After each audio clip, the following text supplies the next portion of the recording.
Actividad práctica número 7.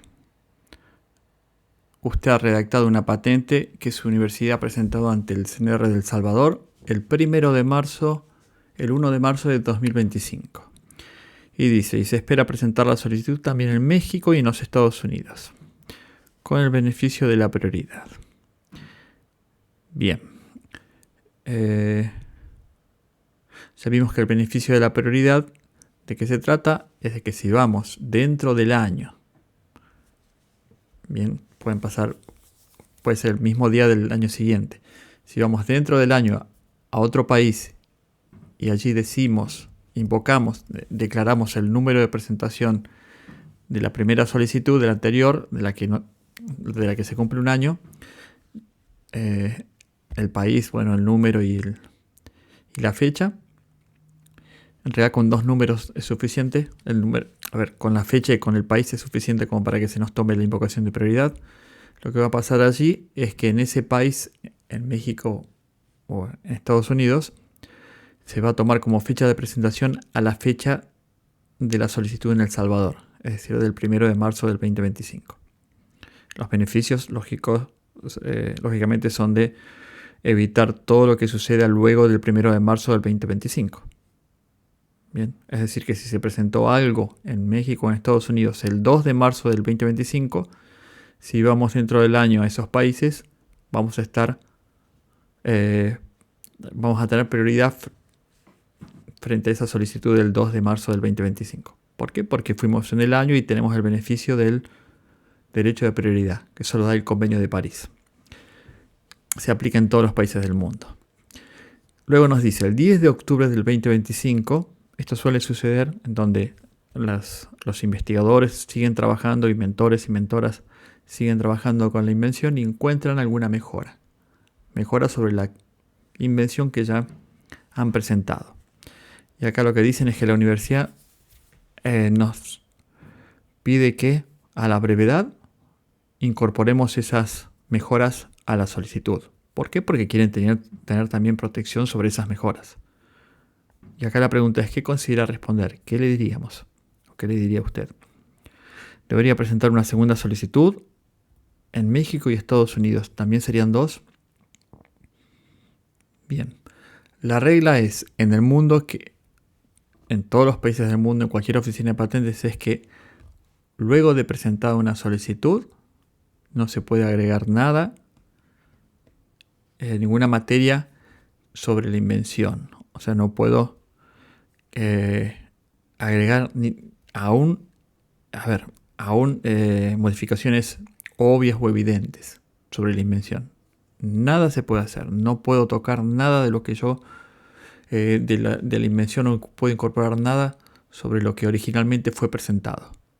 Todo lo nuevo que tenga que presentar o que se refiere a la invención tiene que ir en otra solicitud, no en la misma. Bien. Entonces lo que deberíamos responder es que decirle a la universidad que lo nuevo no lo podemos incorporar. ¿Por qué? Porque la oficina de patentes tiene un artículo de ley que dice que no se permite ningún agregado sobre lo ya presentado. Ninguna modificación respecto de la invención. Sí puedo quizás incorporar estado de la técnica que no había incorporado, incorporar figuras que no eran formales, eso sí. Pero las figuras formales son tomadas de lo que se presentó originalmente. No es que presento figuras cuando no presenté. Entonces, lo primero es decirle a la universidad que no podemos agregar nada a la solicitud del 1 de marzo del 2025. Sí podríamos modificar reivindicaciones, pero la materia que reivindicaríamos tiene que ser la que estaba originalmente descripta el 1 de marzo del 2025. Entonces, si queremos incorporar esas mejoras, protegerlas, en El Salvador tendríamos que presentar otra solicitud en donde divulgamos esas mejoras de manera clara y completa, de la misma forma que hicimos para la invención del 1 de marzo del 2025. Luego, ¿qué sucede respecto de otros países? Cuando uno va a otro país y ya presentó una solicitud, como en este caso el 1 de marzo del 2025, en otro país sí puedo agregar información a la solicitud de patente. Información sobre la invención. ¿Por qué? Porque estoy presentando otra solicitud. La solicitud en México y en Estados Unidos con base, invocando prioridad de la de El Salvador, va a ser otra solicitud. Ahí sí voy a incorporar, y eso es lo más correcto, es incorporar la información que se agregó el 10 de octubre, esas mejoras del 10 de octubre. Bien, imagínense que en El Salvador presento el 20 de octubre del 2025 las mejoras en una nueva solicitud en El Salvador. Cuando vaya a proteger esas dos invenciones, la primera, la básica, y la mejora a México o a los Estados Unidos, no tengo que presentar dos solicitudes. No es necesario. Puedo ir antes del 1 de marzo del 2026 a México o Estados Unidos, invocando prioridad de la solicitud del 1 de marzo del 2025 y de la solicitud del 20 de octubre del 2025, la que presenté luego del 10 de octubre. O sea, las dos, junto a las dos y redacto una sola solicitud. Entonces, presento una solicitud. No tengo que presentar una solicitud por cada solicitud que presenté en El Salvador. Puedo unirlo y uno dirá, pero ¿no era que no podía agregar nada en una solicitud? Sí, en una nueva solicitud, sí. Lo mismo sucede si quiero presentar una solicitud internacional PCT luego de la presentación del 1 de marzo. Podría ir el 1 de marzo del 2026, podría presentar ante el CNR, a la OMPI directamente, una solicitud PCT antes del 1 de marzo o el 1 de marzo del 2026, invocando prioridad de la solicitud del 1 de marzo del 2025 y la del 20 de octubre del 2025. Lógicamente que para invocar prioridad no puede haber pasado más de un año de cualquiera de las solicitudes que invoque prioridad. Yo puedo invocar prioridad de 40 solicitudes de patentes, pero la más antigua no tiene que desde la más antigua no tiene que haber pasado más de un año hasta la presentación. Entonces aquí la fecha, si quiero invocar prioridad máxima, va a ser el 1 de marzo del 2026. Y no necesito presentar dos solicitudes en México o Estados Unidos. Voy con una sola, no las dos juntas. Voy a ir con la información de las invenciones de la de marzo y la de octubre, pero voy a hacer una sola solicitud. Voy a unir las dos en una sola. Van a ser reivindicaciones que van a abarcar a las dos. Pero todo junto, no es que pego uno debajo de la otra, es que copio y pego las solicitudes. No. Genero una nueva solicitud junta, como si en el momento de la redacción ya conozco, tengo información de todo. En realidad tengo información de todo, pero es como que inventé todo junto. Entonces voy a redactar una descripción, hacer figuras, todo junto. Y las reivindicaciones también. Seguramente esas mejoras quedarán como una reivindicación dependiente, porque seguramente es algo que quizás no es esencial, aunque sí es conveniente. Bueno, entonces dejo en la reivindicación independiente, en las que haya independientes, porque a veces puede haber más de una, dejo lo más amplio y en las dependientes voy a incorporar esas mejoras, porque seguramente no son parte de lo esencial, sino que son variantes que ayudan a la invención primera la del 1 de marzo del 2025. Bien. Entonces esto es muy importante saberlos porque a veces se termina presentando más de una solicitud o incorporando a la primera solicitud materia que luego va a ser rechazada y eso complica todo. Bien. Cualquier duda, ya saben, van al foro y colocan, dudas sobre actividad práctica 7. Y ahí me preguntan lo que necesitan. Actividad práctica 8. Dice, indique qué preguntaría quien haya redactado las siguientes reivindicaciones para su patente, pensando en mejorar la misma. Bien, 8. Acá lo que tenemos es un pliego reivindicatorio, un juego de reivindicaciones, un capítulo reivindicatorio. Esas son las distintas formas que en español se usa para designar a las reivindicaciones. Bien, acá tenemos una reivindicación independiente, otras que parecerían ser independientes. Fíjense que las 2, 3 y 4, ahí no dicen según otra reivindicación.